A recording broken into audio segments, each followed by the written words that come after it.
Bismillahirrahmanirrahim. Assalamualaikum warahmatullahi wabarakatuh. Pada video tutorial kali ini saya akan menjelaskan tentang salah satu teknik dalam sistem informasi geografi, yaitu teknik overlay. Nah, adapun studi kasus yang akan saya angkat dalam video tutorial ini adalah terkait pemodelan spasial rawan longsor di Kota Semarang. Nah, sebelum kita melakukan teknik overlay, kita harus tahu apa itu overlay.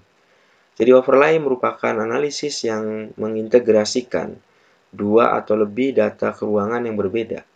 Jadi misalnya kita akan membuat satu analisis. Nah, itu kita harus tahu dulu variabelnya apa saja. Nah, variabel ini tentunya berbentuk spasial atau berbentuk peta.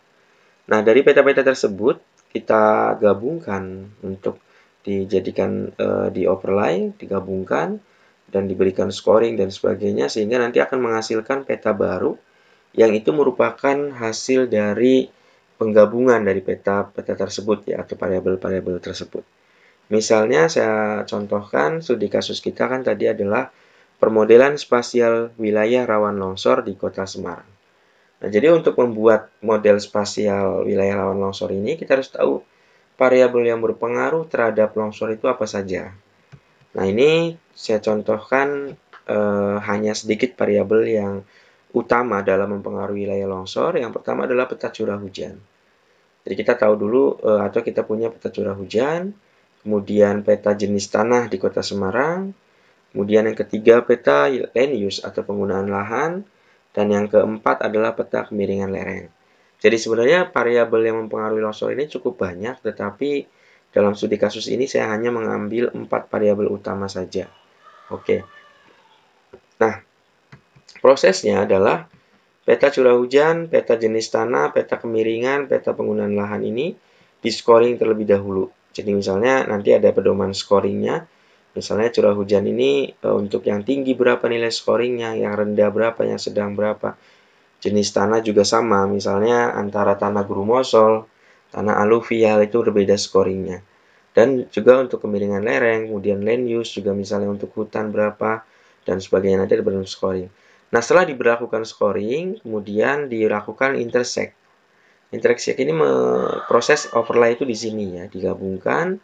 Kemudian setelah di-intersect diberikan harkat. Nah, di harkat ini diberikan nilai ya dari penambahan antara jumlah masing-masing dari tiap scoring ini. Nah, dari di harkat nanti di-dissolve. Dissolve itu artinya menyamakan atau menggabungkan poligon-poligon yang punya nilai yang sama. Nah, setelah di-dissolve, kemudian dibuat kelasnya. Jadi kelas longsornya mau dibuat berapa kelas? Bisa saja 3 gitu. Rendah, sedang, tinggi, atau 4 tambah sangat tinggi. Nah, dari proses ini nanti menghasilkan seperti ini. Ini adalah peta rawan longsor di Kota Semarang ya. Jadi ini rendah, yang merah. Kemudian yang ini sedang, yang biru ya ungu ya, ungu ini tinggi, dan yang warna hijau ini adalah sangat tinggi. Baik, kita langsung saja masuk pada praktek menggunakan ArcGIS untuk melakukan proses pembuatan peta rawan longsor di Kota Semarang. Oke, baik, silakan dibuka ArcMap-nya ya dengan tampilan kondisi blank seperti ini. Nah, kita selanjutnya membuka data untuk analisis overlay, yaitu studi kasus untuk daerah rawan longsor. Nah, kita buka terlebih dahulu data kita ya dengan cara klik Add Data.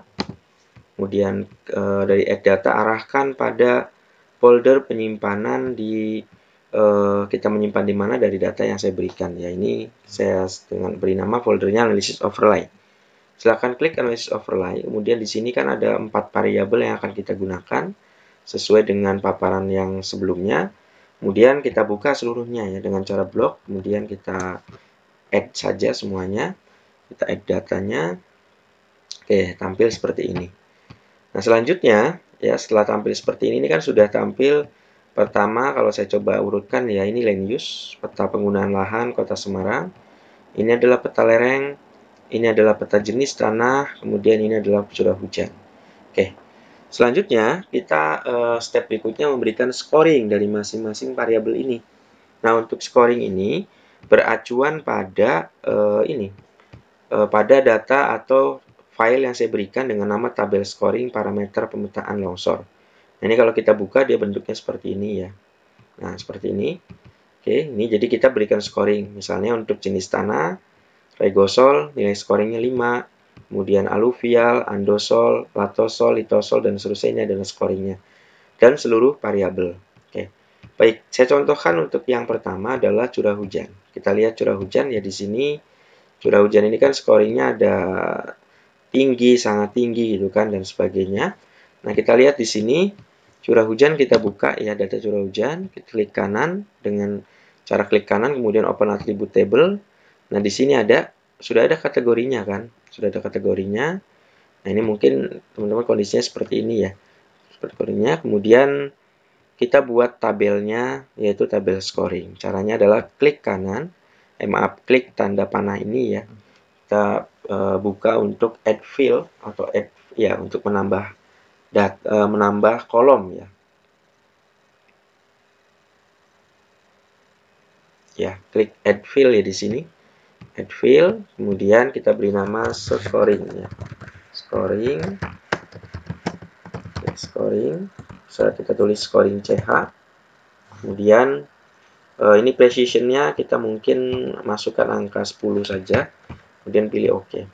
Oke, ya ini seperti ini. Kemudian kita coba maaf.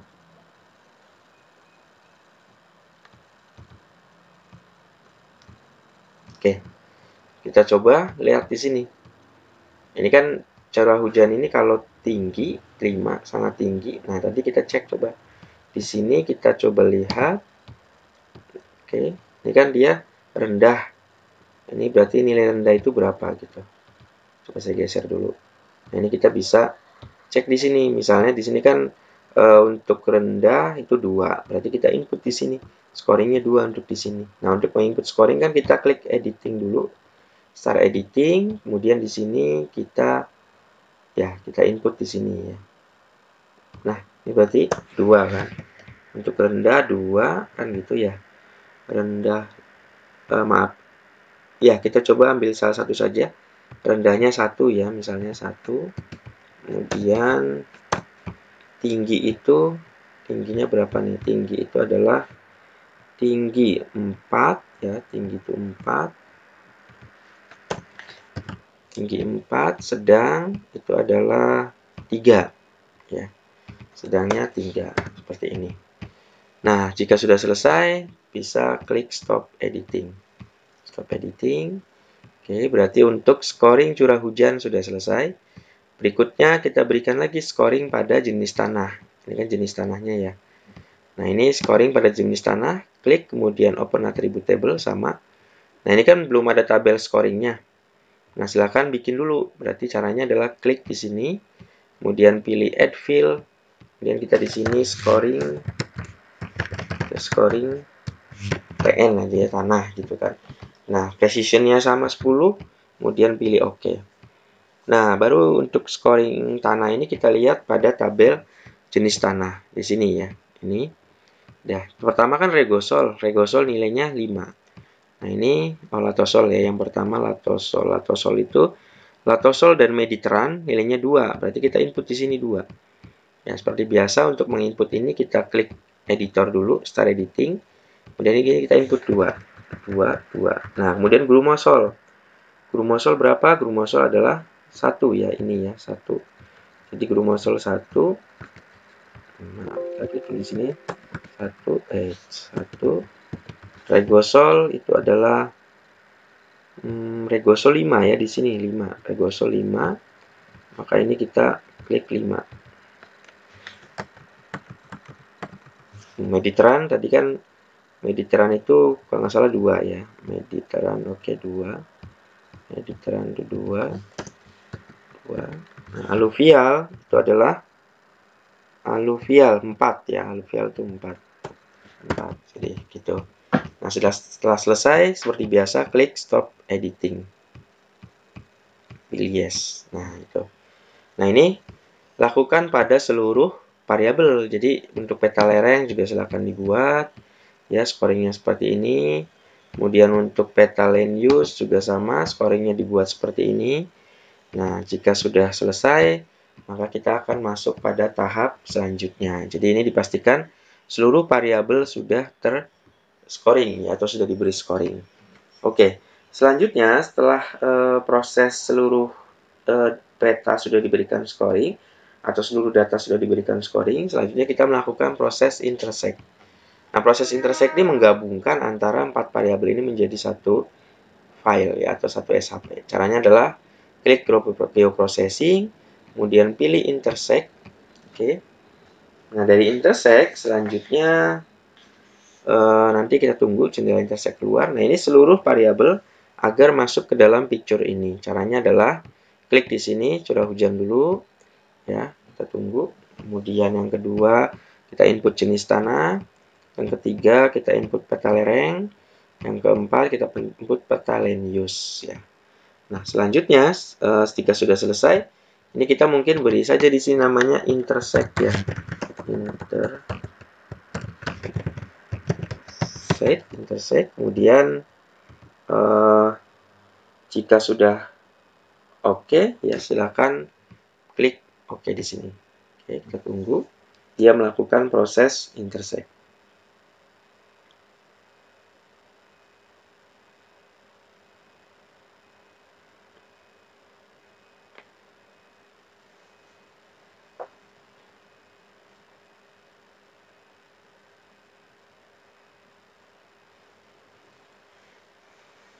Oke, baik, ini adalah hasil dari intersect-nya. Jadi data yang di bawah ini bisa kita unchecklist saja biar lebih ringan prosesnya karena kita akan mengolah data ini. Nah, ini adalah data hasil gabungan dari seluruh variabel curah hujan, jenis tanah, peta lereng, dan peta land use. Kita lihat ya. Di sini di atributnya dia sudah bergabung menjadi satu SHP ya. Di sini coba kita lihat ada scoring CH, ada scoring TN, ada scoring untuk lereng, kemudian ada scoring untuk land use di sini ya. Nah, berikutnya ya, tahap berikutnya jika sudah tergabung seperti ini dipastikan seluruhnya sudah tergabung. Selanjutnya kita membuat tabel atau kolom baru di sini ya dengan nama harkat. Oke, dengan nama harkat caranya adalah klik add field ya, dengan cara klik panah di sini add field. Kemudian kita beri di sini harkat. Nah, untuk ininya short integer saja. Kemudian default value-nya mengikuti saja. Kemudian kita pilih oke saja. Oke. Nah, oke ya, di sini sudah muncul tabel harkatnya.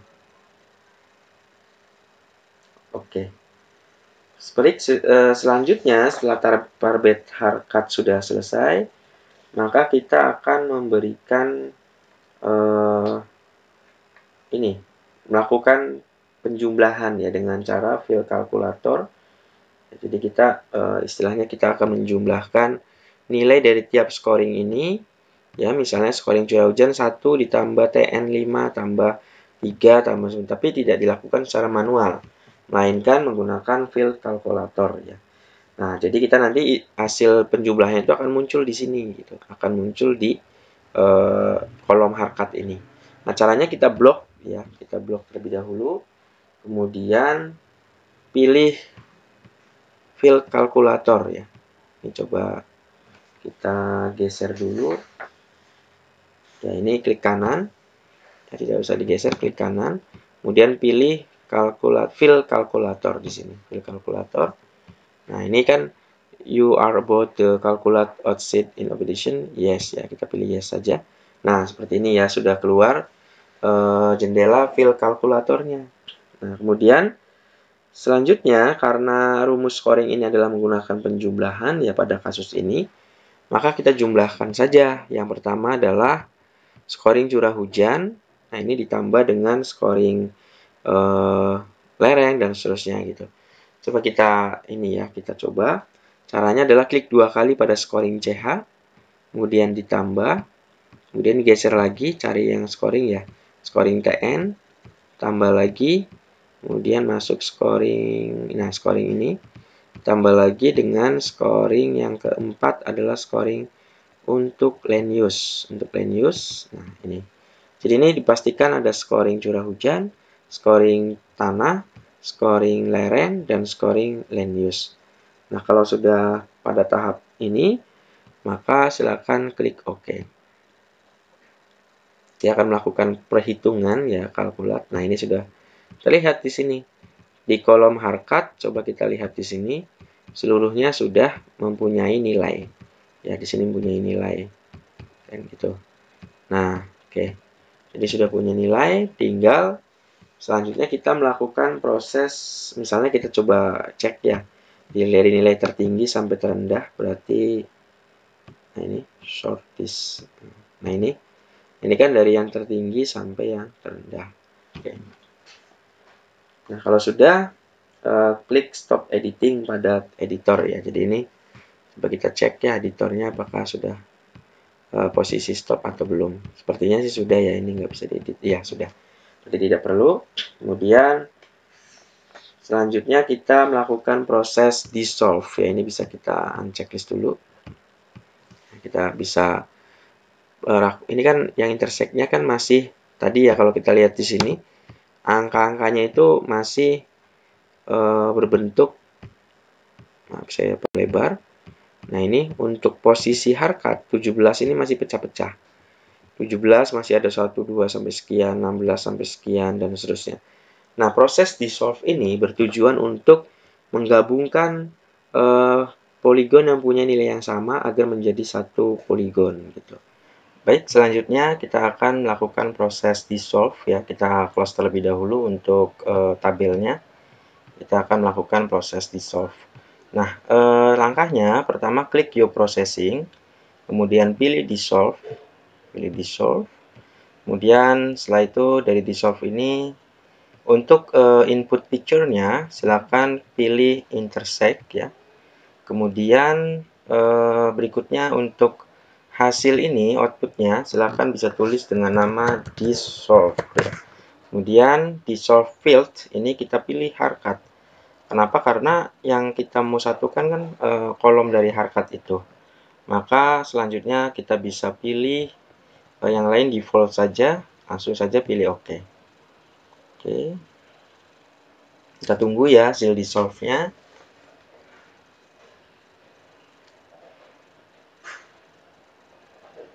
Oke, untuk dissolve sudah selesai. Kita coba unchecklist untuk intersect-nya. Dan kita lihat di sini di data atributnya data itu sudah tergabung ya. Jadi untuk harkat 6 seluruh yang bernilai 6 itu menjadi satu poligon, yang bernilai 7 menjadi satu poligon, yang bernilai 8 juga sama dan seterusnya. Nah, jadi ini sudah membentuk poligon berdasarkan harkat yang sudah terbentuk. Nah, selanjutnya kita akan melihat kelas ya. Kita membuat kelas dari longsor itu. Yang mana kalau kita lihat kelas longsor ini dibagi menjadi 4 ya. Sesuai dengan tabel yang di parameter itu. Nanti coba kita buka tabel parameter ya. Saya buka tabel parameter terlebih dahulu. Ya, sesuai dengan tabel parameter bahwa ada kelas sangat tinggi, kemudian ada sedang dan rendah. Nah, kelasnya kan di sini ya, ada rendah, sedang, tinggi, dan sangat tinggi. Nah, berarti kita golongkan saja. Misalnya harkat 6 ini, 678 kan masuknya kategori rendah. Maka kita buat terlebih dahulu di sini. Kita buat lagi tabel kolom baru ya, maaf, kolom baru add field. Kemudian di sini kita tulis kelas longsor gitu ya, kelas longsor. Nah, ininya kan karena bentuknya tulisan maka pilih teks. Pilih teks, kemudian ini biarkan saja panjangnya 50, lengthnya 50, pilih OK. Oke, ini kemudian berikutnya kita akan isi di sini dengan sesuai dengan kelasnya ya. Contoh tadi kan 6 sampai 8 golongan rendah. Berarti kan ini 6, 7, 8 berarti sampai sini tergolong rendah. Nah, untuk mengisi ini kita klik editor terlebih dahulu ya, start editing, kemudian kita pilih yang dissolve, kemudian OK. Oke, kemudian kita akan input di sini. Ini kan input dengan rendah ya. Ini rendah, ini juga rendah, ini juga rendah. Oke, rendah. Nah, kemudian Berikutnya kita akan, nah ini kan sudah terpilih seperti ini bisa kita close saja. Oke, selanjutnya ini 6 sampai 8 rendah. Berikutnya kita akan lihat di sini 9 ya. 9 itu 9 sampai 11 kan kategorinya ini. Ya, sedang. 9 sampai 11 sedang, berarti kita tulis sini sedang. Sedang. Kemudian sedang. Nah, kemudian di sini sedang juga ya, ada 3 sedang. Nah, kemudian kita coba lihat kembali ya. Kemudian ini kan 12 nih, 12 itu masuk mana? Kita coba lihat di tabel kembali. 12 sampai 14 itu tinggi dan 15 sampai 16 sangat tinggi. Jadi 12 sampai 14 itu tinggi ya. Ini kan 12 tinggi. Jadi di sini tulis tinggi. Kemudian di sini kita tulis tinggi. Nah, kemudian yang bawahnya kan sangat tinggi ya. Sangat tinggi. Nah, kemudian di sini sangat tinggi. Tinggi. Nah, berikutnya juga sangat tinggi.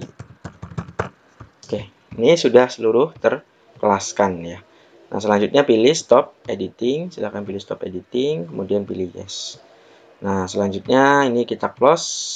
Nah, oke, ini kan kita belum bisa melihat mana yang tinggi, mana yang rendah dengan warna yang berbeda ya. Sehingga kita coba berikan pewarnaan dengan cara klik kanan, kemudian pilih properties. Dari properties silahkan pilih simbologi. Setelah simbologi ini pilih kategori ya. Dari kategori ini kan masih di posisi harkat. Nah, silahkan pilih ke kelas longsor. Value fill-nya pilih kelas longsor. Kemudian pilih add all value. Nah, di sini kita lihat kita bisa posisikan dengan warna yang berbeda, misalnya gitu kan. Kita coba warna ganti warna. Nah, ini kita pilih. Nah, ini adalah hasil dari kelas longsor, di mana yang hijau adalah rendah, yang ini sedang, kemudian yang merah ini tinggi, dan yang hijau ini sangat tinggi. Oke. Kemudian kita juga bisa menghilangkan warna dari garis-garis ini kan jelek ya, terlihatnya ada garis seperti ini. Nah, caranya adalah tinggal ini klik aja. Klik, kemudian ini outline color-nya diganti dengan no color. Nah, seperti ini. Kemudian juga sama, untuk ini juga sama, kita ganti no color. Oke, kemudian begitu pula dengan sedang. Kita ganti outline-nya dengan no color. Nah, kemudian yang tinggi juga sama. Yang tinggi kita ganti no color. Oke, maka akan terlihat lebih bagus ya. Karena warnanya tidak ada yang berwarna pembatasnya itu. Oke, jadi ini hasil akhirnya kita bisa melihat bahwa ada yang tinggi, ini yang merah, yang sangat tinggi, kemudian sedang, rendah untuk kelas longsor di Kota Semarang.